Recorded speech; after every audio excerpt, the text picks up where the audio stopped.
tua kita, kalau orang tua kita mungkin memiliki keterbatasan dan kelemahan ketika dulu mendidik kita, bagaimanapun mereka telah berusaha sesuai dengan apa yang mereka mampu. Kita tentunya harus memaafkan pasangan hidup kita, suami kita, karena pada dasarnya suami kita tetap laki-laki akhir zaman yang terkadang ketika keluar dari rumah godaan begitu beragam, fitnah begitu bertubi-tubi, dan tidak ada obat untuk menyikapi semua ketidakidealan yang ada pada kehidupan kita kecuali adalah kita belajar untuk memaafkan. Hati kita kalau ringan ketika tidak ada nama yang memberatkan pada jiwa kita, hati kita ringan untuk menjemput rahmatnya Allah, hati kita ringan untuk mensyukuri setiap nikmat, hati kita pun ringan untuk bersyukur dan ridho kepada setiap ketetapan takdir. Kalau hati kita sudah terlalu berat karena terlalu banyak nama yang kita benci, terlalu banyak nama yang kita ingkari ketika mereka mengecewakan dalam kehidupan kita, maka sesungguhnya hati yang berat itulah yang akan menyempitkan pada hati kita dan sulit kita bergerak cepat untuk menjemput rahmatnya Allah. Makanya ibu sudah pernah saya sampaikan bagaimana nama pintu surga itu bukan hanya pintu sholat, nama pintu surga itu bukan hanya puasa, bukan hanya sedekah. Pintu surga itu bukan hanya namanya pintu jihad ataupun pintu taubat ataupun pintu ridho, tapi termasuk salah satu nama pintu surga yaitu adalah pintu memaafkan. Pintu itu dibuat oleh Allah dengan keindahannya, di mana panjangnya 40 tahun perjalanan. Pintu memaafkan, tidak ada yang memasukinya kecuali laki-laki dan perempuan yang mereka pernah menemukan ketidakidealan hidup, pernah menemukan sesuatu yang pahit, pernah menemukan duri yang ada pada kehidupan mereka, lalu mereka memaafkan sehingga mereka nanti dipanggil oleh pintu memaafkan. Semoga kita termasuk tahu bagaimana cara meringankan kehidupan kita. Jangan menyimpan nama yang kita benci dan kita ingkari. Hati kita terlalu ringkih, hati kita terlalu rapuh kalau harus membenci orang di sepanjang sisa kehidupan kita. Semoga perjalanan ilmu yang kita datangi, setiap nasihat yang kita dengarkan, setiap reels, setiap TikTok yang kita dengarkan menjadikan kita mudah memaafkan. Maafkan bukan karena dia layak atau tidak layak dimaafkan, tetapi memaafkan karena termasuk self love. Cara kita mencintai diri kita adalah memaafkan dan tidak perlu mengangkut nama orang di dalam sepanjang sisa kehidupan kita. Semoga ibu-ibu begitu mudah untuk memaafkan siapapun yang pernah melukai ibu. Dan yang paling layak untuk dimaafkan siapa? Yang paling layak untuk dimaafkan itu dua prioritasnya. Maafkan orang tuamu dengan segala keterbatasan, ataupun orang tuamu berbeda ketika pernah mendidik kita waktu mereka muda begini, mendidik kita di waktu tua berbeda. Maafkan. Lalu maafkan suamimu, karena sesungguhnya kita diberikan oleh Allah pasangan hidup yang terkadang tidak sesuai dengan apa yang kita inginkan 100%, supaya kita hanya bersandar kepada Allah, karena bersandar kepada manusia itu hanya membuat kecewa dan luka pada hati kita terlalu dalam. Makanya kita harus memahami kunci pernikahan itu 50% memadukan antara kecocokan hobi dan aktivitas, 50% sisanya berdamai dengan ketidakcocokan antara kita dan pasangan hidup kita. Semoga kita menjadi orang yang gampang memaafkan. Ibu juga sering meminta maaf kepada suaminya, karena sesungguhnya wanita yang mudah memaafkan, menggunakan kalimat-kalimat yang rendah ketika dia berbicara dengan suaminya, menggunakan intonasi-intonasi yang lembut, maka itulah ciri khasnya wanita yang akan begitu mudah mendapatkan ridho dari suaminya. Jangan pernah menggunakan intonasi tinggi, jangan pernah menggunakan nada tinggi, ibu. Itu khasnya laki-laki. Kalau ibu menggunakan intonasi tinggi, nadanya tinggi, walaupun ibu niatnya adalah kebaikan, memberikan nasihat, tapi dengan metode yang salah. Jangan salahkan apabila macan bangun dari tidurnya ketika suara yang terdengar itu ternyata menarik perhatian dia untuk memusuhi. Ingat ibu, yang menumbuhkan tumbuhan itu bukan kilat dan halilintar, tapi yang menumbuhkan pohon dan tumbuhan dan menjadikan bumi ini segar, heningnya air hujan ketika turun, bukan kilatnya, bukan gunturnya. Maka maaf, belajarlah untuk merendah dalam bersikap dan bertutur kata di dalam rumah.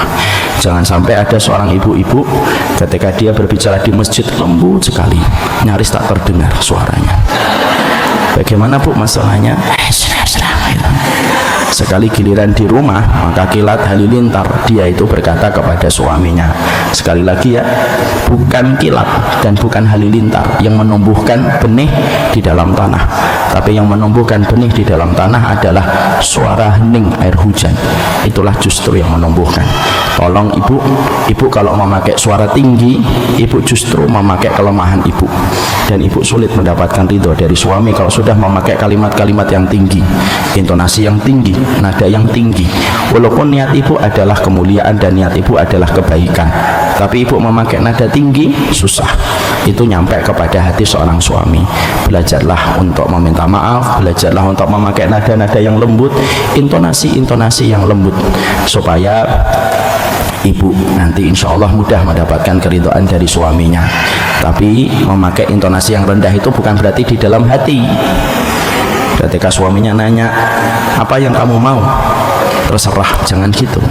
Jadi memang betul-betul harus diungkapkan dan disampaikan. Semoga Allah memberikan kepada kita hati yang sehat, hati yang mudah memaafkan. Makanya saya maafkan ibu-ibu semuanya, dengan seluruh kesalahannya saya maafkan, supaya kita ringan menjemput rahmatnya Allah. Alhamdulillah, tentunya senantiasa kita bersyukur kepada Allah atas seluruh nikmat yang Allah berikan pada kehidupan kita. Kesyukuran itu merupakan kunci untuk menghadapi seluruh materialisme pada kehidupan kita. Hari ini kehidupan begitu materialisme. Bukan hanya apa yang kita bangun, tapi apa yang kita tonton itu pun menunjukkan sebuah paham materialisme betul-betul sudah melekat dan mendarah daging pada kehidupan. Makanya tontonan yang sering mendapatkan perhatian itu tentang rumahnya fulan, tentang rumahnya artis fulan, dan akhirnya kita dipaksa untuk dekat dengan teras kehidupan rumah orang. Semakin dekat kita dengan kehidupan rumah orang lain, ketika kita mudah untuk mengakses, semakin sulit kita untuk bersyukur. Ibu semakin tahu rumahnya artis itu kamar mandinya begini. Nah, ini yang ketawa-ketawa ini bahaya ini. Rumah artis ini garasinya begini, rumah artis ini ternyata ruang tamunya begini. Akhirnya terlalu dekat dengan kehidupan orang lain itu menjadikan hati kita sulit bersyukur. Makanya maaf ya, di dalam sunnah, kenapa kita kalau masuk ke dalam rumah orang tidak boleh terlalu detail dan tidak boleh terlalu menelisik ke dalam rumah seseorang? Karena salah satu hikmahnya supaya kita tidak membandingkan dengan rumah kita. Tapi hari ini apa yang dulu kita pahami dari orang tua kita sering bilang, nak, kalau masuk rumahnya orang jangan masuk ke dalam kecuali diizinkan. Hari ini parameternya berubah. Kita dipaksa untuk melihat ruang tamunya, kita dipaksa untuk melihat ruang dapurnya, kita dipaksa untuk melihat kamar belakangnya, dan semuanya, bahkan kamar mandi yang harusnya menjadi ruang paling private pada kehidupan manusia itu sekarang sudah ada private-nya. Betul atau tidak betul, Ibu? Betul. Maka itulah yang menjadikan akhirnya kita. Oh gitu ya. Saya merasa sudah dekat sekali. Maka itulah yang menjadikan kita akhirnya kehilangan rasa syukur dari apa yang kita miliki dan apa yang telah kita dapatkan dari sisi Allah. Makanya ibu, kurangi melihat. Imam Ibn Rajab itu berkata di dalam kitab Tazkiyatun Nufus, orang mukmin itu tidak banyak melihat. Jangan melihat kehidupan rumahnya orang. Kalau mampu jangan melihat. Karena apa? Nanti hatinya lelah untuk membandingkan. Terlalu banyak melihat, terlalu banyak membandingkan. Terlalu banyak melihat, terlalu banyak berkomentar, dan akhirnya menguapkan apa yang telah kita miliki, menghilangkan semua nikmat yang sudah Allah berikan kepada kita. Berapa banyak dari kita ketika melihat dapur kita selalu kita bersyukur, tapi gara-gara kita melihat tontonan di YouTube ada dapurnya orang, maka kita mulai kehilangan rasa syukur pada dapur kita. Maka itulah yang menjadikan kita akhirnya diberitahu oleh ulama besar Imam Rajab, jangan banyak melihat. Karena dengan banyak melihat kamu akan membandingkan terlalu banyak, dan kalau sudah membandingkan semua kesyukuran itu pasti bergeser hilang ketika kita sudah terlalu banyak membandingkan. Banyak melihat menimbulkan banyak keinginan, dan kalau sudah terlalu banyak keinginan maka sesungguhnya semakin jauh jarak kebahagiaan yang ada pada hati kita. Jarak antara kebahagiaan dengan kita sebatas pada keinginan yang terlalu banyak yang kita miliki. Kalau kita terlalu banyak keinginan, susah bagi kita untuk bahagia. Dan biasanya banyak keinginan itu ketika kita terlalu banyak melihat kehidupan orang lain. Oleh karenanya, supaya kita menjadi hamba yang bersyukur, dikurangi untuk melihat kehidupan orang lain. Karena bagaimanapun rumah yang besar mungkin cocok untuknya, tapi tidak cocok untuk kita. Karena kalau kita punya rumah besar, mungkin kita encok ketika kita mengepel rumah lantainya karena terlalu besar. Iya kan? Dan kita juga tidak tahu. Kalau dia cocok dengan mobil sport, mungkin tidak cocok dengan kita. Kayak saya pakai mobil sport, kan ibu juga akhirnya ngelihat apa sih ini, kan begitu. Semua rezeki itu telah ditentukan kemana perginya, dan itu bukan tanda kemuliaan. Sebagaimana kalau kita tidak memiliki, itu bukan tanda kehinaan. Semoga kita senantiasa memahami perjalanan ilmu harus memiliki keterkaitan dalam kehidupan kita, dan keterkaitan dalam kehidupan kita, ilmu yang kita pelajari semakin menjadikan kita tidak banyak melihat dan mengakses teras kehidupan orang lain dengan apa yang telah dia peroleh dan apa yang dia dapatkan. Insya Allah kita akan mudah bahagia. Bersyukurlah, dan bersyukur itu konkretnya jangan banyak melihat, supaya tidak timbul banyak keinginan, supaya kita mensyukuri apa yang telah kita peroleh dari sisi Allah Subhanahu wa Ta'ala. Orang tua kita dulu, Bu, mudah bahagia. Lihat orang tua kita dulu. Orang tua kita dulu tahun 80-an, tahun 90-an, mereka itu gampang bahagia. Makan di warung sudah bahagia. Mereka tidak perlu hilang-hiling kayak kita, dikit-dikit hilang-hiling gitu. Ayo Pak, healing Pak. Mereka tidak pernah hilang-hiling kemana-mana. Saya mengenal ibu saya jarang sekali diajak rekreasi ke pinggir pantai, jarang sekali oleh bapak. Tapi saya melihat memancar bahagia di dalam wajahnya. Karena memang salah satunya, kenapa orang tua kita mudah bahagia? Karena orang tua kita memang tidak pernah tahu kehidupan orang lain, akhirnya menjadi tenang pada kehidupan mereka. Kenapa kita susah bahagia, susah tenang? Karena terlalu banyak yang kita lihat memunculkan gunung-gunung keinginan pada kehidupan hati kita. Semoga Allah jaga kita dari banyak melihat. Semoga Allah lindungi kita dari banyak keinginan. Karena dengan kita banyak keinginan, akhirnya menghilangkan rasa syukur pada hati kita. Kalau keinginan-keinginan sederhana tidak apa-apa, Bu. Misalkan saya ingin makan nasi pecel, tidak apa-apa kalau kayak gitu, lumrah. Nanti jangan dikomentari kalau ada temennya, saya ingin makan pecel. Oh, ini kata Ibnu Rajab ini susah bahagia kayak gitu. Ya enggak, ada keinginan yang dimaklumi, ada keinginan yang sudah melampaui batas. Alhamdulillah, kita pada kesempatan hari ini akan melanjutkan kajian kita. Kita tentunya paham betul bahwasanya perjalanan itu identik dengan kelelahan, perjalanan itu identik dengan keletihan, dan perjalanan itu identik dengan rasa rindu yang ada pada hati kita. Ibu melakukan perjalanan ke Jepang, maka ibu pasti merasakan lelah, walaupun di Jepang jauh lebih indah daripada Cibubur, ya, jauh lebih indah daripada Bekasi. Tapi walaupun Jepang itu tidak bisa dibandingkan dengan Bekasi, Narogong, apalagi dengan truk-truk sampahnya yang luar biasa mempesona, dengan tetesan-tetesan yang mengalir di belakang truk itu. Tapi ketika kita iya, saya tuh kalau pakai minyak wangi dari rumah, nggak usah sampai kota wisata, baru 1 kilo di Narogong udah hilang semua minyak wangi saya. Ya, kita lanjutkan. Maka perjalanan kita ke Jepang, walaupun itu perjalanan yang indah, tapi pasti kita lelah. Kita juga merasakan letih pada perjalanan kita ketika kita ke Jepang, dan pasti ada sebuah kerinduan untuk kembali berjumpa dengan rumah yang kita miliki ketika kita membina mahlika rumah tangga bersama dengan sang suami tercinta. Itulah sifat perjalanan. Kalau hanya berpindah dari satu teritorial berpindah kepada teritorial wilayah yang lainnya. Buktikan perkataan saya.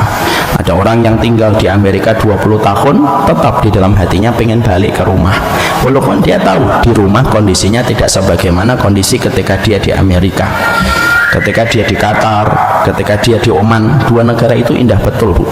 Ketika ibu datang ke Oman, negaranya bersih sekali, hampir tidak ada sampah. Di Qatar gitu ya. Maka walaupun kita pergi ke tempat itu, kita tetap merasakan kepenatan, kita merasakan kelelihan, dan kita pasti merasakan kerinduan di dalam hati kita. Tapi beda, kata Imam Ibnu Qayyim, Perjalanan manusia menuju surga itu perjalanan yang meletihkan memang, tetapi kelelahan dan keletihannya nanti akan hilang seiring ketika manusia itu sudah mendapatkan surga. Dan perjalanan yang tidak pernah mengenal kata keingin kembali itu perjalanan ke surga. Makanya kata Rasulullah, setiap orang kalau sudah masuk surga ketika meninggal dunia pada masa awalnya, maka sesungguhnya dia tidak ingin balik, kecuali satu, orang yang mati syahid. Selain orang yang mati syahid tidak ada yang ingin kembali ke dunia. Karena perjalanan ke surga kalau sudah dimulai dan ketika manusianya mendapatkan kenikmatan husnul khatimah, kelapangan dalam kubur, perjalanan ke surga itu kalau sudah dimulai tidak ada yang ingin balik ke dunia. Dia tidak ingin balik ke Narogong, dia tidak ingin balik ke Bekasi, dia tidak ingin balik ke Cibubur. Kenapa? Karena perjalanan ke surga itu perjalanan yang tidak mengenal arti kembali kepada kehidupan di dunia. Inilah yang menjadikan kita akhirnya mengetahui kita masing-masing itu sedang berjalan menuju kepada Allah dan sedang berjalan kepada kampung akhirat kita. Kalau ibu ada yang umurnya 50 tahun, berarti sudah 50 tahun ibu berjalan menuju kepada Allah, dan bisa jadi sebentar lagi ibu akan menemukan garis finishnya. Kalau ada di antara kita yang berjalan kepada Allah umurnya sudah 60 tahun, berarti 60 tahun kamu sudah berjalan menuju kepada Allah. Makanya itulah yang dikatakan Fudail bin Iyad. Fudail bin Iyad itu ulama, seorang laki-laki ulama besar. Beliau pernah bertemu dengan seorang yang tua. Lalu ditanya, "Kam umruka?" Berapa umurmu? Maka orang tua itu berkata, "Situna sanatan." Saya umurnya 60 tahun. Lalu Fudail bin Iyad memberikan sebuah respon, kalimat yang membawa sebuah insight dan perspektif indah. Fudail bin Iyad lalu mengatakan, "Masya Allah, tasiru situna sanatan ilallah." Maka kamu telah berjalan 60 tahun menuju kepada Allah, dan sebentar lagi perjalanan itu akan menemukan garis finishnya. Kita sekarang kalau melihat umur, jangan hanya dilihat pada angkanya. Saya 45, ibu ada yang 46, ada yang 50. Kita ini berjalan menuju kepada Allah, dan perjalanan kita dengan angka deret yang sudah kita lewati semakin mendekatkan kita dengan pertemuan kita kepada Allah. Nah, inilah yang menjadikan kita akhirnya paham. Maka siapapun yang berjalan menuju kepada Allah, tetapi dia tahu perjalanan ini menuju kepada surganya, dia mungkin merasakan lelah, letih, sabar menghadapi suami, letih ketika mendidik anak dan menemani anak kita setiap waktunya. Semua kelelahan dan keletihan itu akan hilang. Tidak usah nunggu di surga, tepat ketika di atas keranda saja dia sudah dalam kondisi tenang. Ketika dia ingin segera untuk berjumpa dengan liang lahatnya. Kenapa? Semua kepenatan yang dirasakan manusia ketika dia berjalan kepada Allah, kepenatan itu tidak abadi, kepenatan itu hilang seketika, tepat ketika dia meninggal dunia. Makanya ketika ada seseorang meninggal dunia, ditaruh dia di atas keranda, dipikul sama 4 orang, maka dia berteriak di dalam kerandanya. Cuma teriakannya tidak mampu kita dengar oleh telinga kita dan pendengaran kita. Apa teriakannya? Teriakannya adalah dia mengatakan bahwasanya segerakanlah supaya aku berjumpa cepat dengan liang lahatku. Karena apa? Itulah perjalanan ketika manusia menuju kepada surga.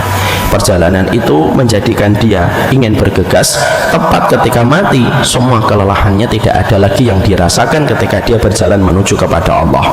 Sama pula ketika manusia nanti dibangkitkan di akhirat, dikumpulkan di padang mahsyar dengan kondisi yang sebanyak ini, maka manusia pun nanti akan Allah perlihatkan bagaimana nikmatnya surga dan bagaimana pedihnya neraka.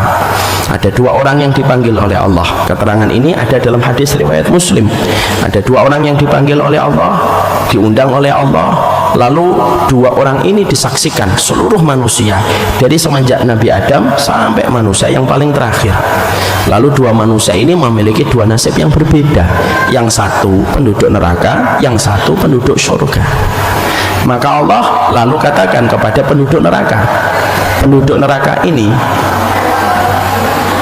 mungkin dia pengen ngaji, Bu, kelihatannya betina ini ya.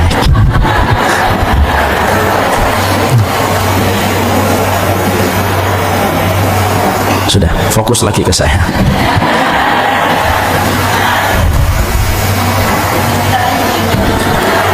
Saya tahu, saya enggak, insya Allah saya masih ingat kali ini. Jadi ada orang yang mereka menjadi penduduk neraka yang hidupnya itu penuh kenikmatan, jarang kecewa, jarang sakit, dan jarang mendapatkan kondisi-kondisi yang menyakitkan pada hidupnya. Dia orang yang paling bahagia ketika hidup di dunia, paling puas dengan materi, nafsu, syahwatnya. Tapi ujungnya pahit ketika dia menjadi penduduk neraka, dipanggil oleh Allah. Lalu yang kedua, orang yang paling sengsara hidupnya, paling luar biasa ketika dia melakukan ketaatan, paling berat ketika dia menjalankan ibadah dia kepada Allah, tapi dia menjadi penduduk surga. Ketika dua-duanya dipanggil oleh Allah, Allah ingin perlihatkan kepada setiap manusia yang saat itu berkumpul di padang mahsyar, bagaimana sih gambaran neraka yang akan didatangi dan bagaimana gambaran surga yang akan didatangi. Maka pada saat itu dipanggillah penduduk neraka dulu, lalu dikatakan oleh Allah kepadanya di dalam persidangan, kamu adalah orang yang paling nikmat hidupnya di dunia. Dari kecil dimanja, gede foya-foya, tua kaya raya, mati masuk neraka. Mati masuk neraka, Bu, hadisnya begitu, jangan dibuat sendiri. Maka ketika akhirnya dia itu menyadari bahwasanya dia adalah penduduk dia menyadari bahwasanya dia adalah orang yang paling nikmat hidupnya di dunia, maka dia mengatakan iya. Lalu Allah mengatakan, tapi kamu penduduk neraka. Allah ambil, Allah cabut, Allah celupkan ke neraka, yang dalamnya kalau ada batu dilemparkan, tidaklah batu itu menyentuh kepada dasar dari neraka kecuali melewati 70 tahun hitungan perjalanan waktu akhirat. Maka dia dicelup oleh Allah, celupan, fayasbahu finnari sabqatan, dicelupkan dia ke dalam neraka satu celupan saja, lalu langsung dicabut oleh Allah, karena ini percobaan, tester. Diletakkan itu di depan Allah, dan Allah ingin untuk memberitahukan kepada setiap orang yang dulunya meremehkan neraka ketika mereka hidup, ditaruh lagi oleh Allah dalam kondisi dia kesakitan. Lalu Allah tanya, kamu orang yang paling nikmat hidupnya di dunia, apapun kamu peroleh, apapun kamu dapatkan, jarang aku uji kamu dalam kehidupan di dunia, tetapi kamu kufur kepada apa yang aku berikan kepadamu. Aku baru saja celupkan kamu ke dalam neraka, satu celupan saja, padahal nanti kamu akan kekal di dalam neraka itu.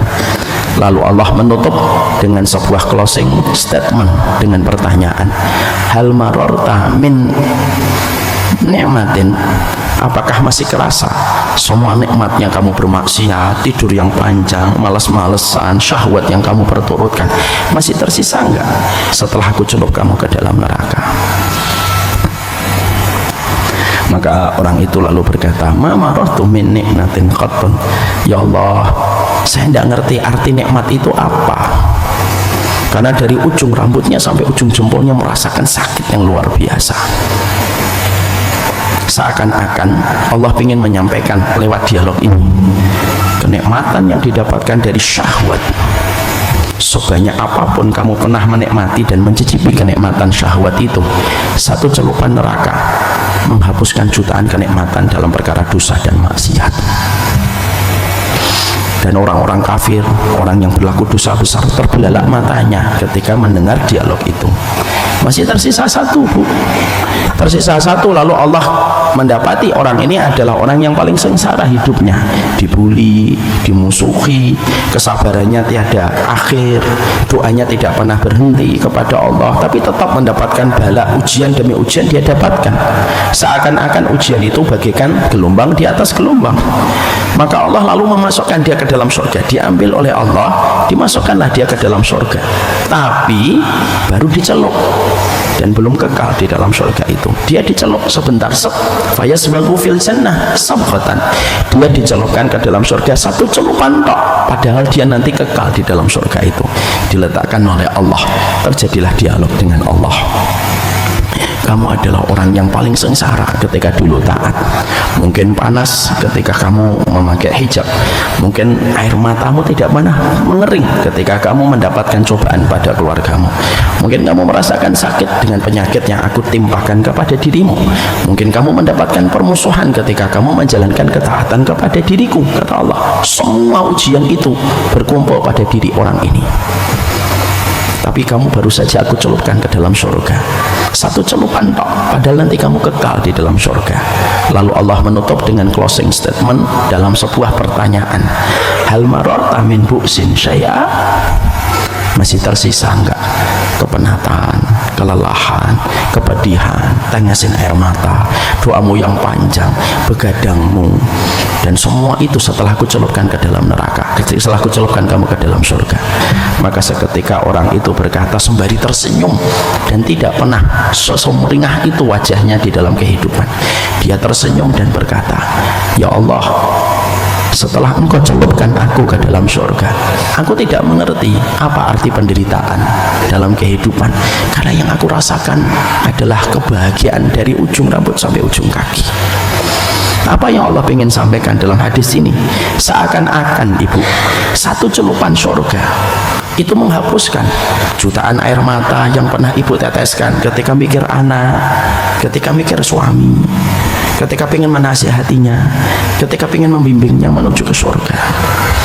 Itu pula yang akan menghapuskan kepedihan kita kalau ada anak seseorang dalam kondisi berkebutuhan khusus, sampai akhirnya barang-barang di rumah pecah ketika dipecahkan oleh anaknya, ketika mungkin anaknya berkebutuhan khusus. Semua itu akan hilang. Kesedihan yang pernah dirasakan seorang ibu kehilangan anaknya, ketika sepanjang sisa hidupnya harus menahan rindu ketika anaknya berkalang tanah, semuanya itu dicelup oleh Allah dengan celupan di surga. Satu celupan tok, hilang bu. Seakan-akan kepenatan dan kelelahan ketika menuju surga itu tidak ada apa-apanya dibandingkan dengan satu celupan saja, padahal dia nanti kekal di dalam surga. Itulah yang menjadikan kita harus selalu ingat, hidup itu perlu motivasi. Apa motivasi ibu untuk berbuat baik kepada suami? Ingat surga. Apa kekuatan ibu untuk menghadapi anak yang hari ini ibu mendapati anak itu naik turun ketika diajak kepada ketaatan? Ingat surga. Apa kekuatan kita untuk menghadapi orang yang ternyata tidak semua orang itu suka sama kita, bu? Gak bisa kita ngarepin orang itu semua itu tersenyum sama kita, tidak bisa. Apa motivasi dan kekuatan kita untuk menghadapi itu semuanya? Ingat surga. Karena perjalanan ke surga itu perjalanan yang melelahkan, tapi kelelahannya pasti hilang. Perjalanan maksiat itu lelah, tapi sesungguhnya kepedihannya akan datang. Semoga kita dalam sisa kehidupan yang kita jalani, dengan uban yang sudah mulai ada di rambut kita, keriput yang sudah mulai ada, sudah bu, kalau keriput, uban tidak usah dilawan, itu seleksi alam.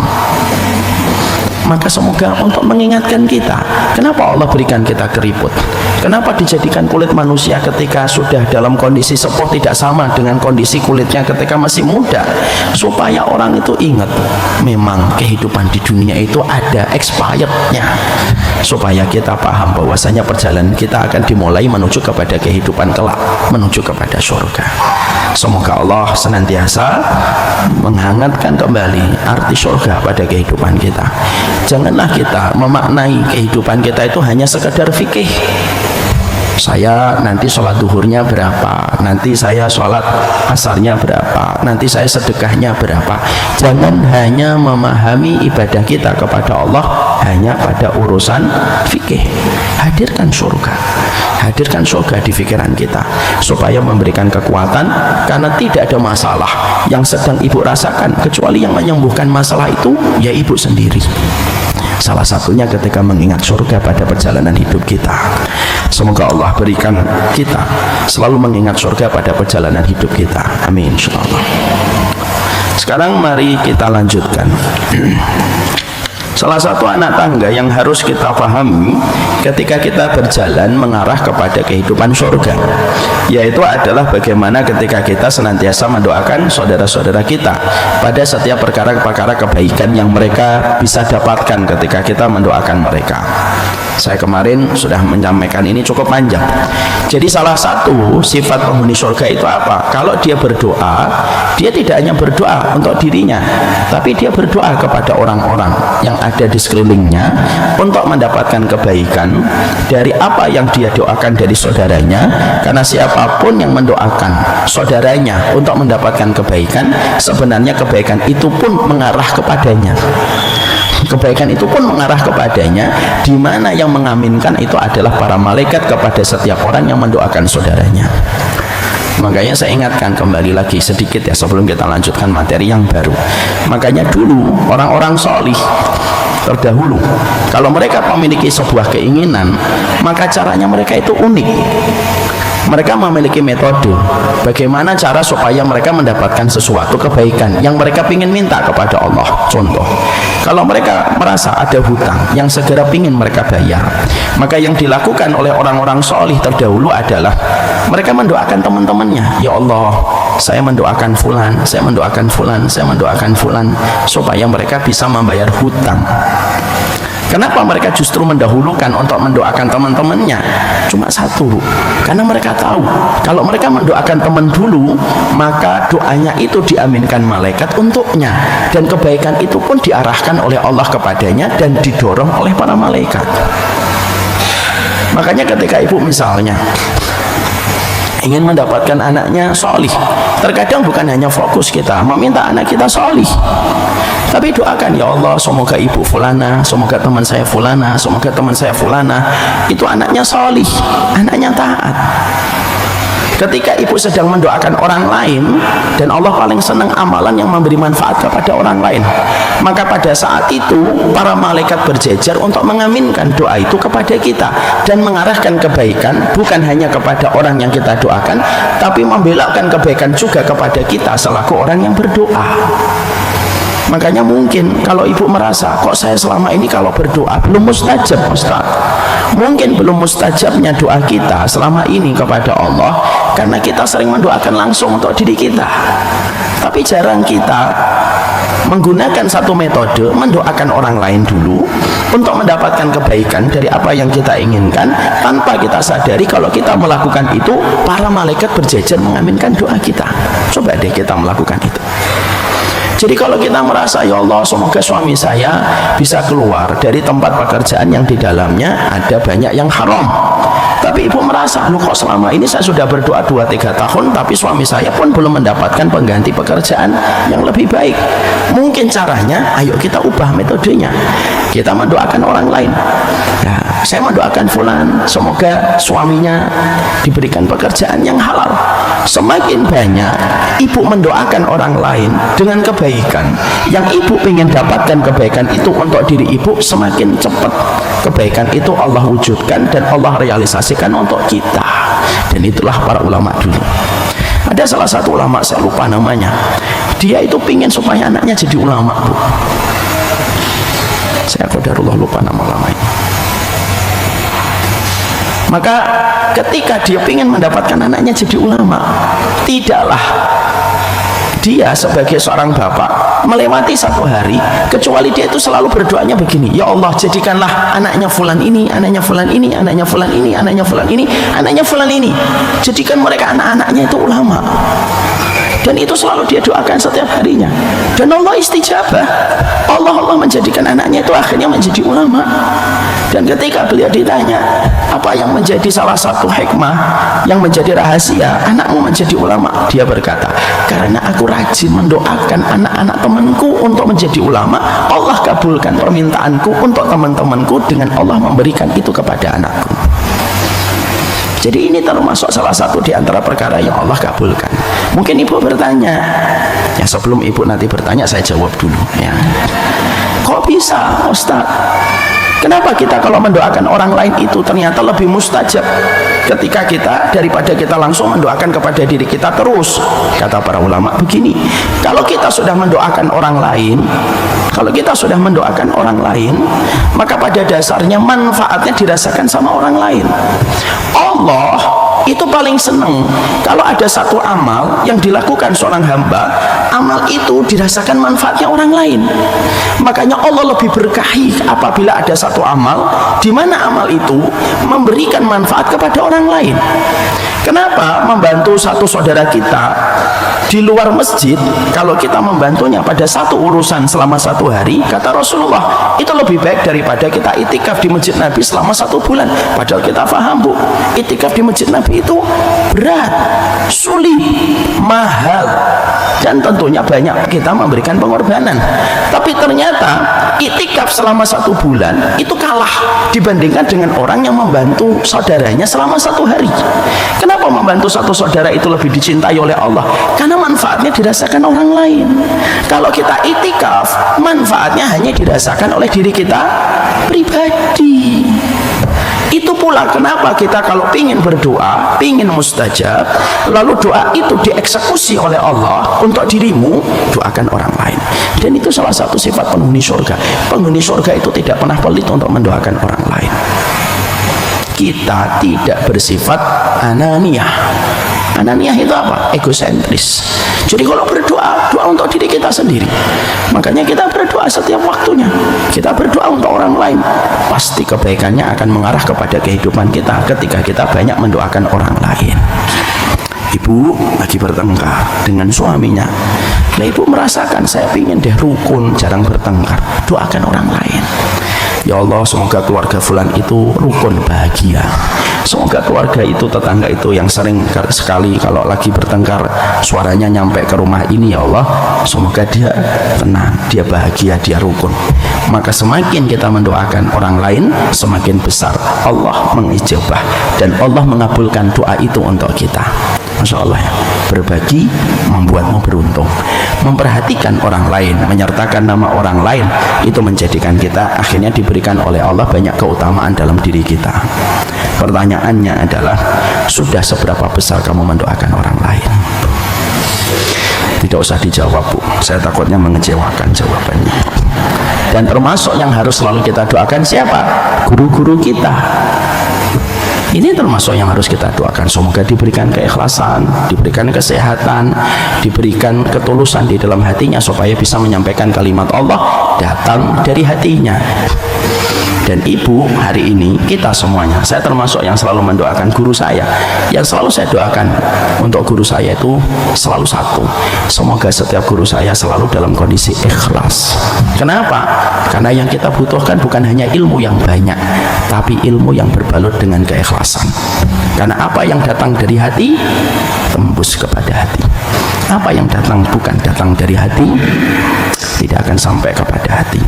Dan apa yang nyampe kepada hati itu adalah datang dengan keikhlasan. Ya. Apakah ibu-ibu sudah mendoakan gurunya? Tidak usah dijawab. Insya Allah masing-masing menjawab pribadi-pribadi masing-masing. Kita pahami itu. Sekarang mari kita buka halaman yang ke-50. Orang yang ingin diselamatkan dari api neraka.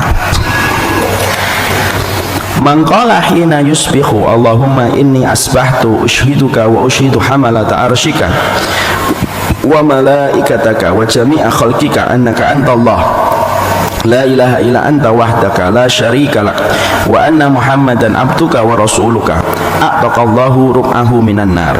Faman qalaha marrataini a'taqallahu nisfahu wa man qalaha salasan a'taqallahu salasata arbaihi fa in qalaha arba'an a'taqallahu minan nar. Rasulullah di dalam satu riwayat yang diriwayatkan dari Abu Dawud, yang disahihkan oleh Syekh bin Baz, mengatakan, barang siapa orang yang beriman ketika dia memasuki waktu pagi ataupun sore, lalu dia mengucapkan sebuah zikir. Saya yakin insya Allah zikir ini ibu sering baca, yaitu adalah zikir ketika mengucapkan Allahumma inni asbahtu ushiduka wa ushidu hamalata arshika wa malaikataka wa jami'a khalqika. Ketika ada seorang mukmin dan seorang mukminah, ketika mereka mengucapkan doa ini yang artinya, ya Allah, aku memasuki waktu pagi dengan menyatakan bahwasanya aku bersaksi kepadamu, bahwasanya aku bersaksi para malaikat yang memikul arsy-Mu dan seluruh malaikat-malaikatmu dan seluruh makhluk ciptaanmu, bahwasanya engkau adalah zat yang berhak disembah dan tidak ada ilah yang berhak disembah kecuali adalah engkau satu-satunya, tidak ada sekutu bagimu, dan Muhammad adalah hambamu dan utusanmu, kata Rasulullah. Siapapun yang mengucapkan ini dengan hati yang ikhlas, merenungi maknanya, bahwasanya kita betul-betul memurnikan apa yang kita ucapkan dalam ibadah kita dan hidup kita hanya kepada Allah.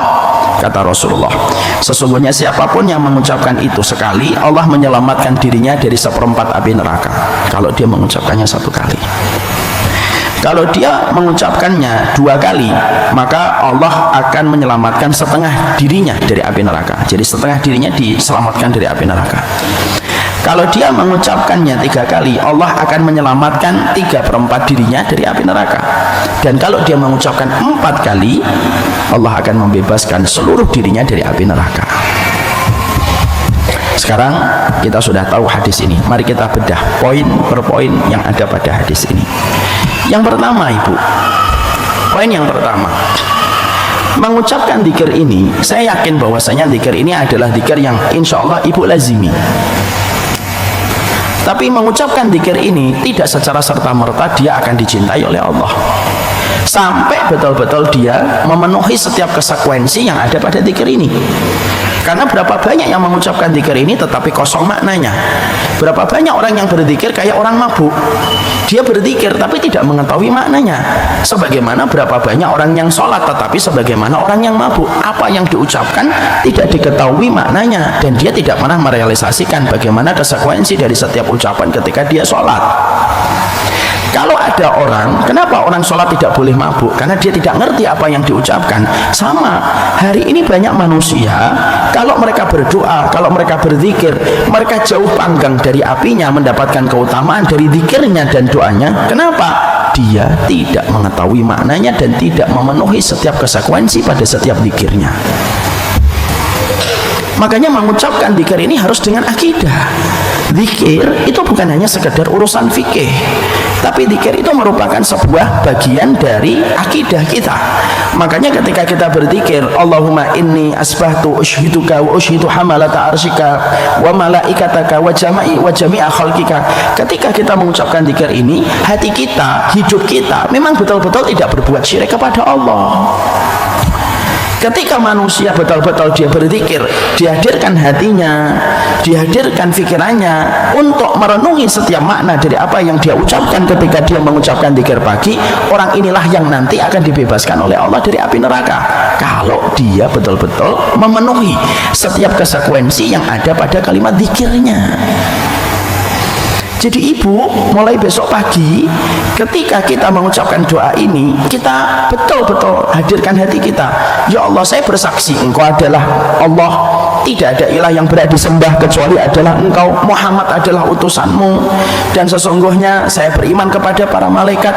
Itu betul-betul kita hadirkan, kita cek dan kita periksa, tidak ada kesyirikan yang kita lakukan di dalam kehidupan kita, maka sesungguhnya itulah yang akan dibebaskan oleh Allah seluruh dirinya dari api neraka kalau mengucapkan dzikir ini 4 kali dalam satu hari, 4 kali setiap pagi harinya. Karena apa, Bu?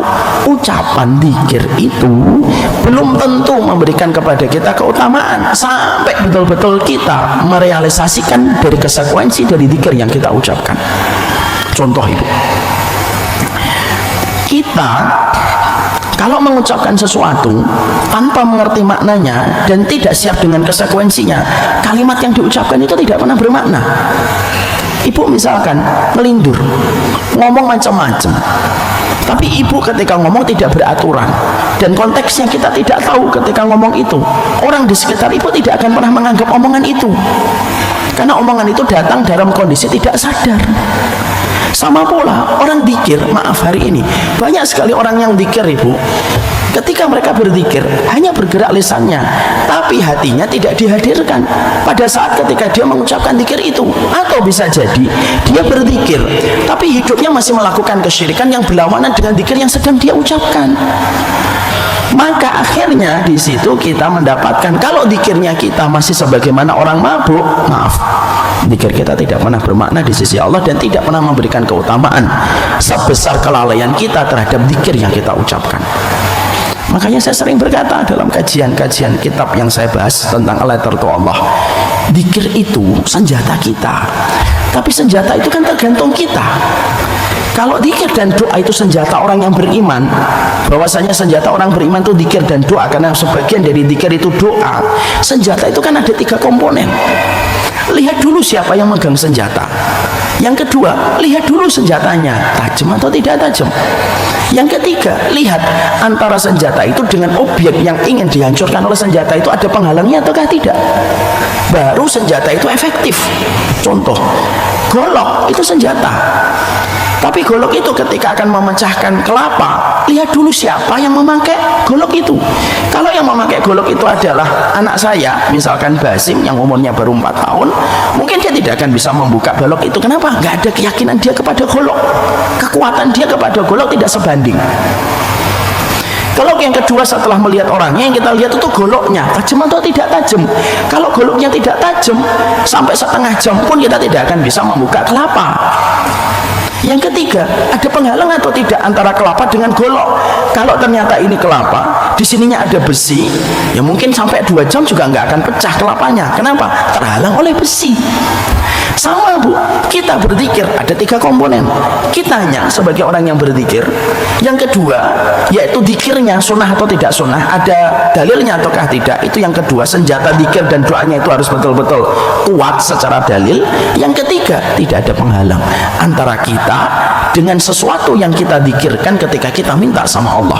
Dan penghalangnya itu apa? Bisa jadi dosamu, maksiatmu, syirikmu, dan itu yang biasanya menghalangi doa kita menjadi efektif. Makanya kalau kita zikir pagi, 3 komponen ini harus kita pahami sebagaimana memahami golok. Saya harus yakin. Makanya saya pernah ditanya, Ustaz, gimana kalau zikir pagi sambil lalu lalang? Sambil saya masak nasi goreng, teri dan pete. Enak itu insya Allah. Telurnya setengah matang. Sambil lalu lalang. Maka kalau kita jawab ada 2. Kalau jawab secara fikih, tidak ada masalah. Kalau kita jawab secara fikih. Tapi kalau kita dijawab dari sisi khusyuk, itu tidak khusyuk. Makanya lebih baik kita selesaikan dulu semua urusan anak kita, sampai anak kita nanti selesai dan mereka pergi ke sekolah, suami kita sudah pergi, duduk. Lalu kita asah hati kita dulu sebagai orang yang memegang senjata. Zikir ini senjata.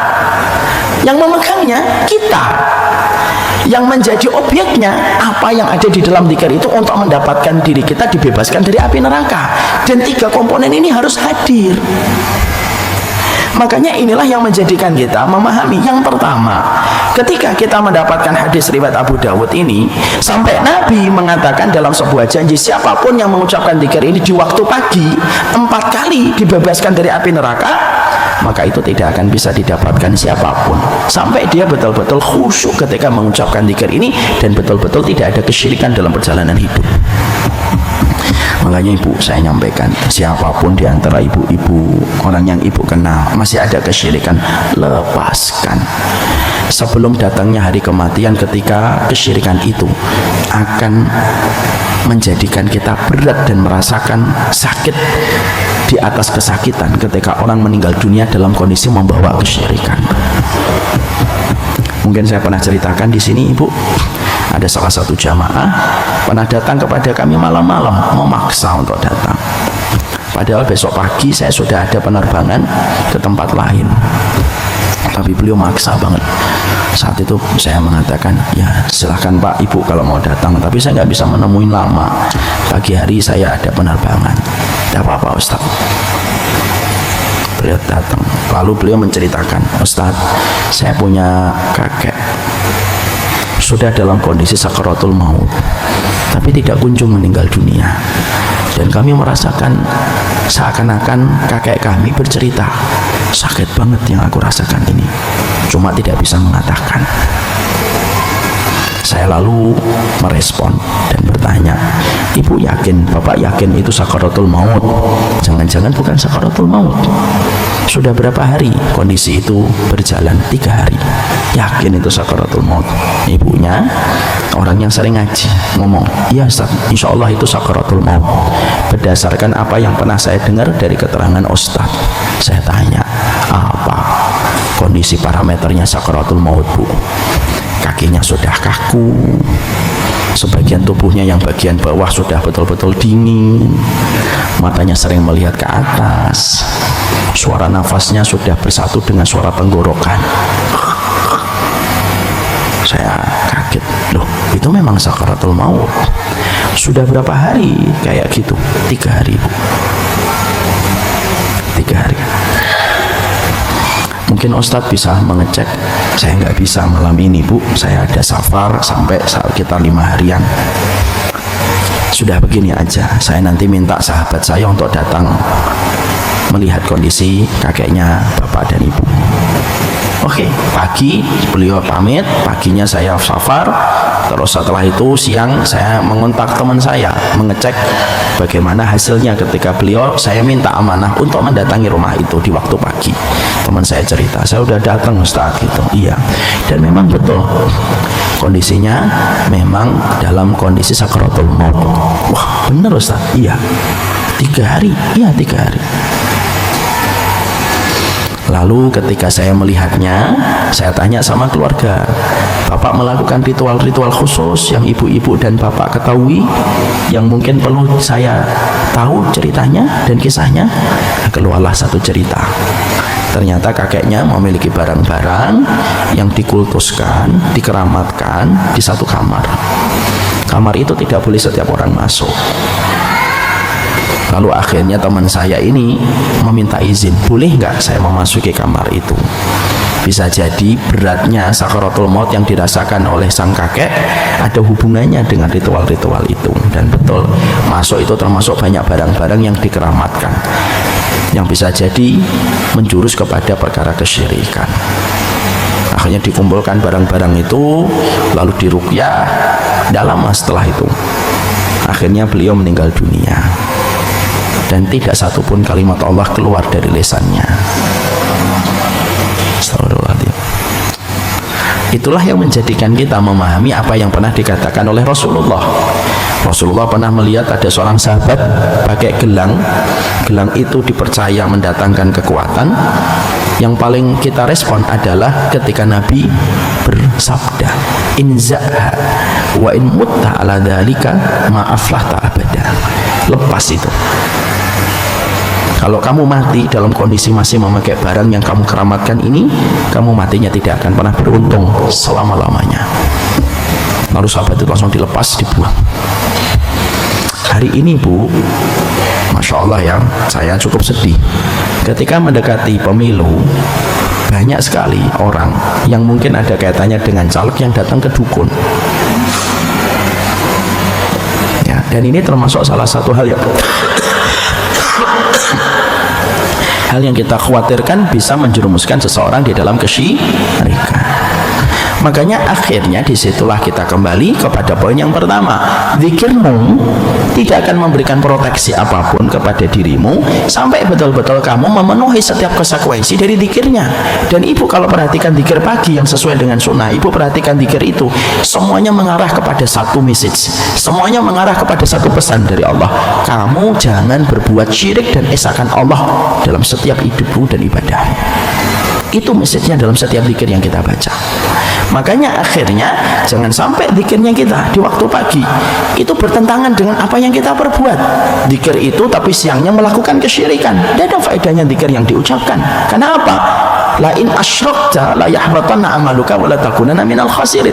Kalau kamu sampai berbuat syirik, maka Allah menghapuskan seluruh apapun yang telah kamu lakukan dan kamu pasti menjadi orang yang merugi. Makanya memastikan diri kita tidak melakukan kesyirikan itu penting. Ya, apapun itu. Maaf ya, hari ini banyak orang yang melakukan kesyirikan tertipu gara-gara kesyirikan itu sudah diubah namanya. Lalu banyak orang terkecoh. Lalu banyak orang yang melakukan tindakan-tindakan itu tanpa mereka sadari, mereka tertipu dengan penamaannya yang tampak islami, tetapi pada dasarnya itu adalah perilaku kesyirikan. Contoh, saya pernah baca di surat kabar di bagian akhir. Di situ ditulis, ini jauh tahun 2015-an 2014 saya baca. Saya membaca itu iklan di belakang surat kabar. Ruqyah sunnah meliputi lelet, pengasihan, tanam susu. Tapi nama di atasnya disebutnya dengan kalimat ruqyah yang sunnah. Padahal perkara-perkara itu merupakan perkara yang bisa mengarahkan seseorang kepada perbuatan kesyirikan. Dan syirik itu pada dasarnya lebih parah daripada dosa besar sekalipun.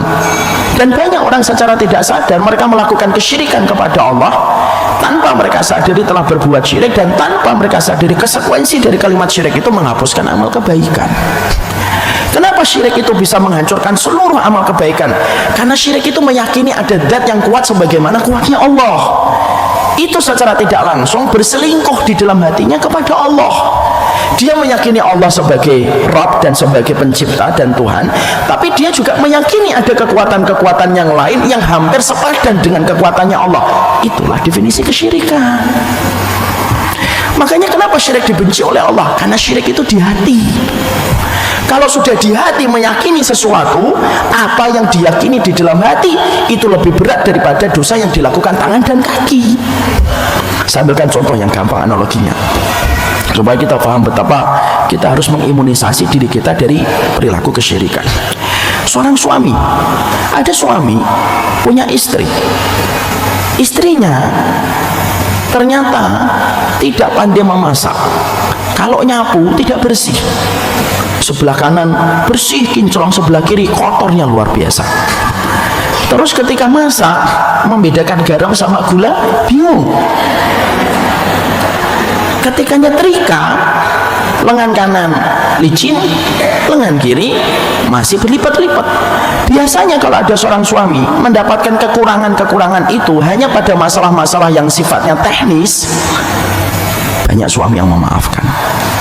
Maaf ya Bi, saya nggak pinter masak. Gak apa-apa, catering aja, dan kita kaya raya gitu. Biasanya bisa memaafkan.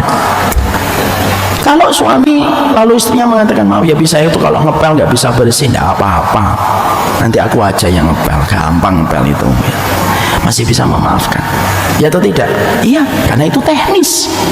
Tapi kalau ada seorang suami mendapati istrinya menyimpan nama lain di hatinya selain dari suaminya, jadi di hatinya itu selain suaminya ada nama Agus dan Bambang,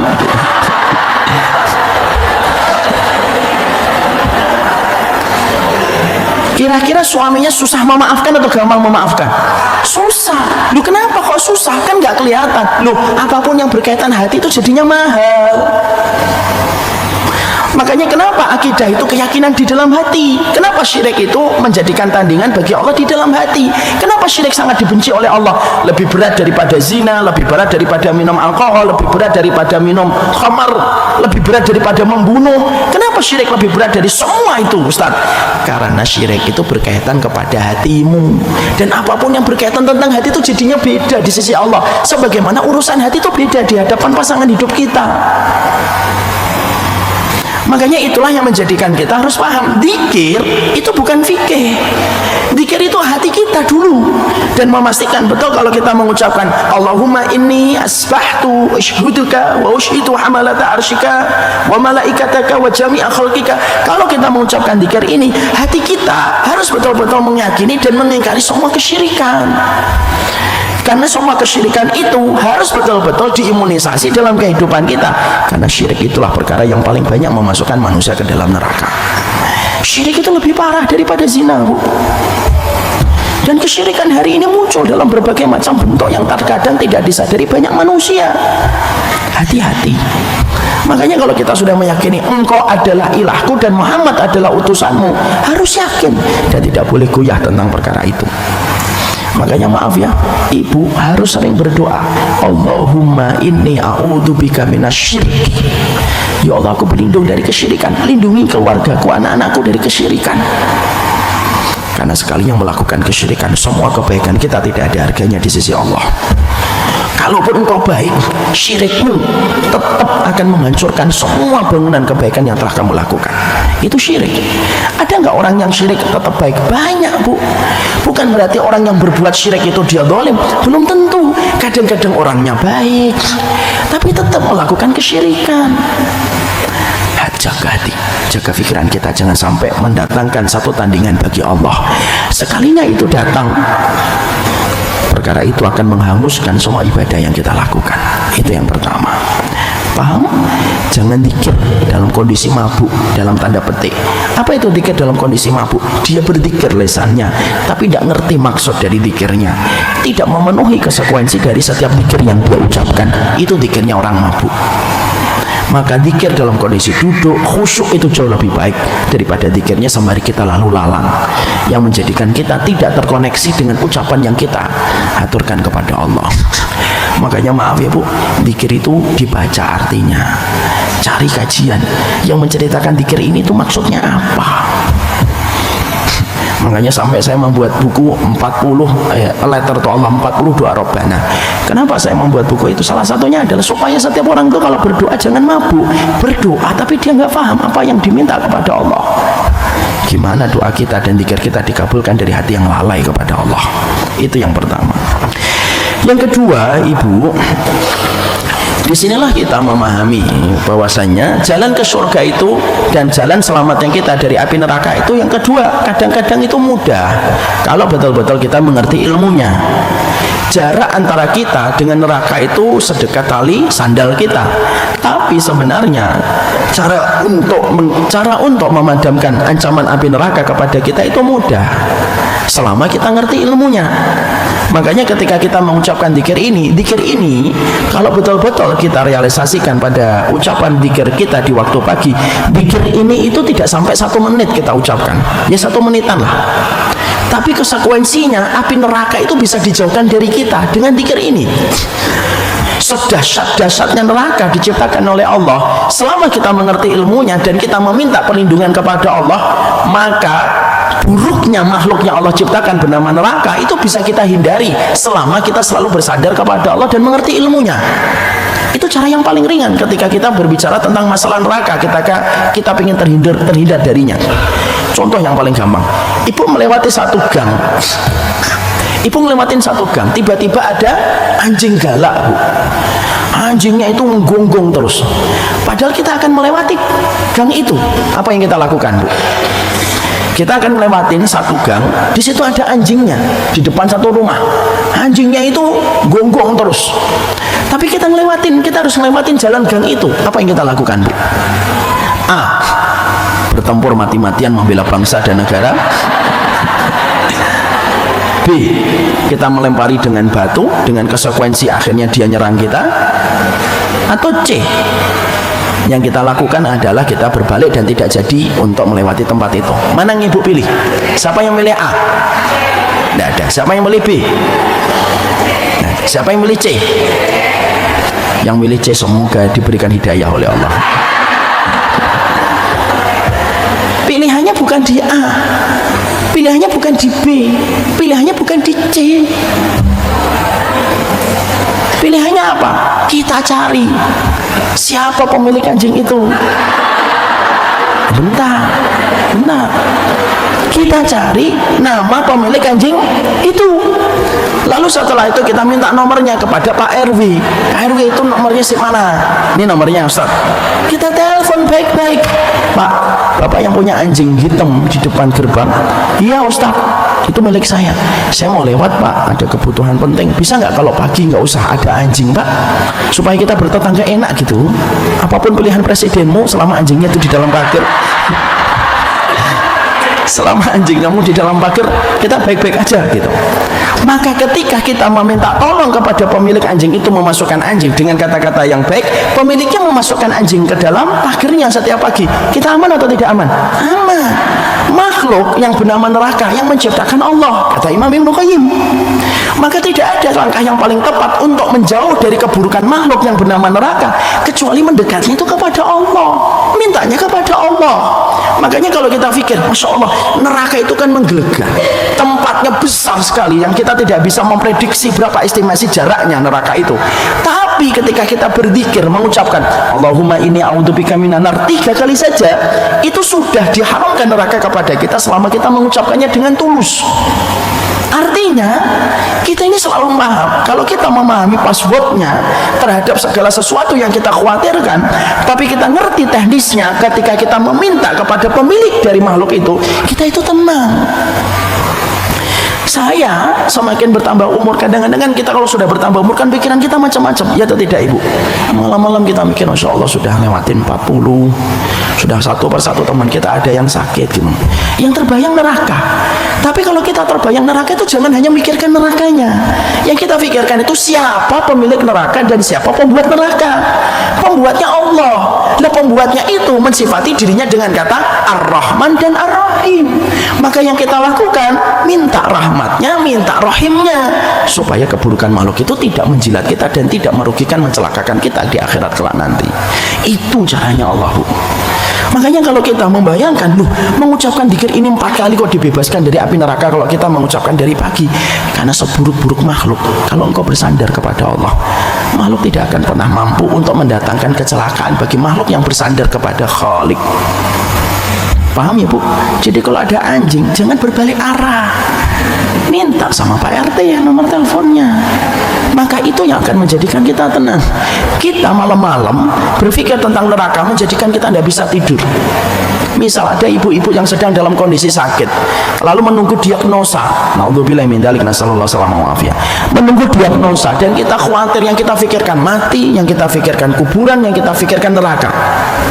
Minta sama Allah, ya Allah, aku tahu, aku beriman ada kuburan itu yang menciptakan engkau, malaikat Malik itu yang menciptakan engkau, neraka yang menciptakan engkau, ya Allah, dan aku berlindung dari semua keburukan makhluk yang engkau ciptakan.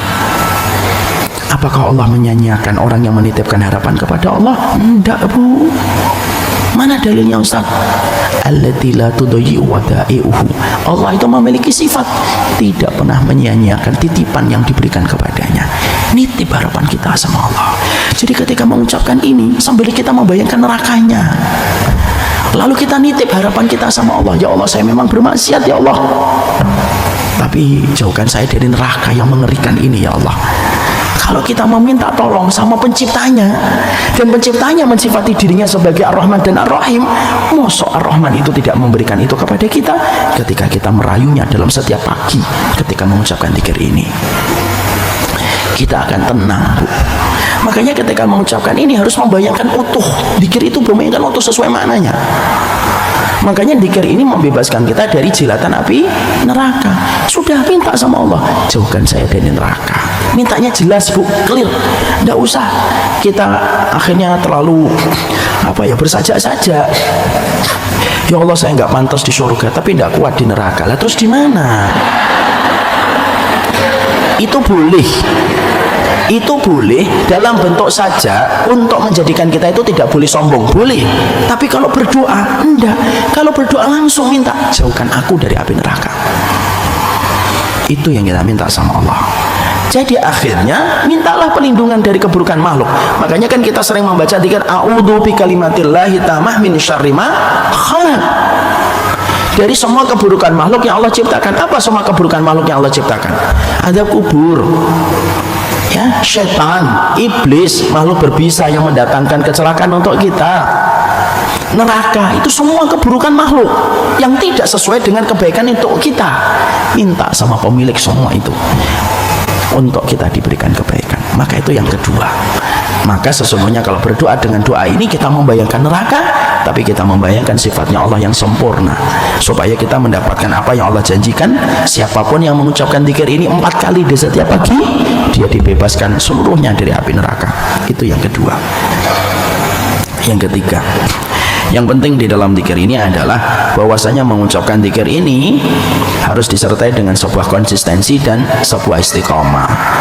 Jangan baru ingat hari ini, besok insya Allah saya akan dzikir ini. 2 hari 3 hari hilang dari peredaran, terus tidak lagi mengucapkan. Harus konsisten terhadap dzikir ini. Semoga dzikir ini menjadi sebuah dzikir yang kita lazimkan setiap paginya.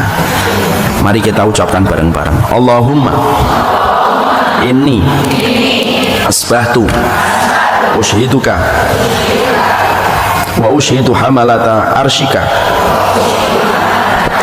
wa malaikataka wa jami'a khalqika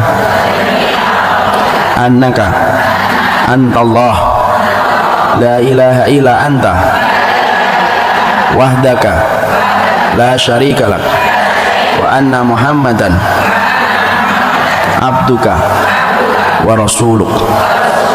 Ucapkan 4 kali setiap pagi, konsisten istiqomah.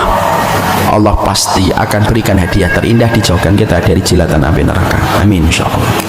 Ini yang dapat kita sampaikan di dalam kajian kita pada kesempatan hari ini. Semoga Allah memberikan kemuliaan dari apa yang kita pelajari insyaallah, dan semoga Allah memberikan keberkahan dari setiap apapun yang kita peroleh dan kita dapatkan. Amin insyaallah.